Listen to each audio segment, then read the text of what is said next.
২৫০ খ্রিস্টাব্দের ঘটনা। একদল গুহাবাসী এক ঘুমেই কাটিয়ে দেন ৩০৯ বছর।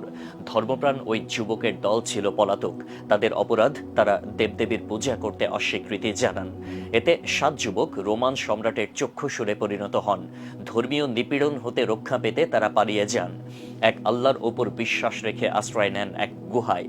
আর সেই গুহাতেই ঘুমিয়ে পড়লে এক ঘুমেই ৩০৯ বছর কেটে যায় তাদের। ৭ জন গুহাবাসী যুবক, একটি গুহা আর ৩ শতাব্দীর ঘুম।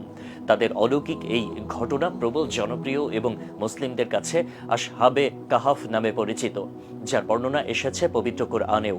কোরআনের বর্ণনা মতে অলৌকিক সেই গুহাটি জর্ডানের আম্মানে অবস্থিত, যা এক নজর দেখতে আজও ভিড় জমায় শত শত পর্যটক।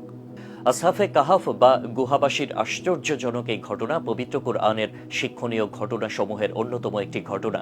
যে ঘটনার শুরুটা হয় এভাবে: নবুয়াতের পর ইসলামের প্রথম দিকে নবী করিম সাল্লাল্লাহু আলাইহি ওয়াসাল্লাম তখন মানবজাতির মুক্তির জন্য ইসলামের ছায়াতলে সবাইকে আহ্বান জানাচ্ছে। তখন মক্কার অবিশ্বাসীদের মাঝে এক অনাকাঙ্ক্ষিত ভয় কাজ করতে লাগলো। ইসলামের সেই অগ্রযাত্রাকে রুখে দিতে নানান অপকর্মে তারা লিপ্ত হয়। এক পর্যায়ে নবী করিম সাল্লাল্লাহু আলাইহি ওয়াসাল্লামকে বাধা দিতে ও বিব্রত করতে মক্কার কাফেররা সম্মিলিত হয়ে তৎকালীন পণ্ডিতদের শরণাপন্ন হন। এমন এক পণ্ডিত নবী করিম সাল্লাল্লাহু আলাইহি ওয়াসাল্লামের প্রচারিত ধর্ম ও বাণীর সত্যতা যাচাইয়ে ৩টি প্রশ্ন ছুঁড়ে দেন। যেসব প্রশ্নের উত্তর কেবল একজন প্রকৃত রাসূলের পক্ষেই জানা সম্ভব।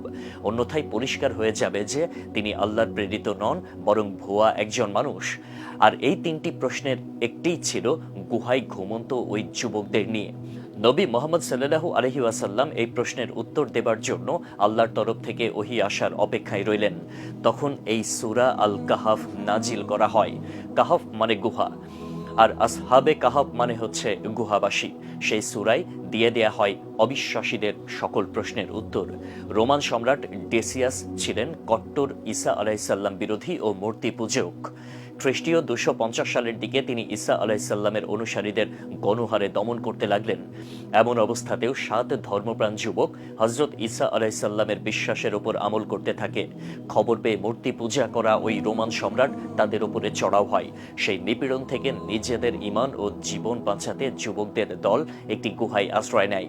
তাদের উদ্দেশ্য ছিল সেখানে তারা আত্মগোপন করবে এবং সত্য ধর্মে থেকে আল্লাহর ইবাদত করবে।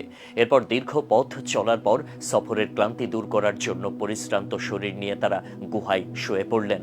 শুয়ে পড়ার সাথে সাথেই হালকা ঘুম অনুভব করলেন এবং সেই হালকা ঘুমের পথ ধরেই আল্লাহ তাআলা তাদেরকে গুহার ভেতরে প্রায় ৩০৯ বছর ঘুম পাড়িয়ে রেখেছিলেন। পবিত্র কোরআনের বর্ণনা অনুসারে একটি কুকুরও তাদের সাথে ছিল। তার নাম ছিল কিতমির। কুকুর সহ এদেরকে আসহাবে কাহাফ বা গুহাবাসী বলা হয়। মুসলিমদের বিশ্বাস অনুযায়ী আসহাবে কাহাফের ঘটনা পরকাল বিশ্বাসের সত্যতার এক উজ্জ্বল ও অকাট্য প্রমাণ বিশেষ, যার অবস্থান এখন জর্ডানের আম্মানের সাহাব এলাকায়। এর মধ্যে কিছু কবর ও মৃতের কঙ্কাল রয়েছে এবং ওপরে একটি মসজিদও নির্মিত আছে। এছাড়া সংরক্ষিত আছে যুবকদের ব্যবহৃত কিছু মাটির পাত্র ও পেয়ালা।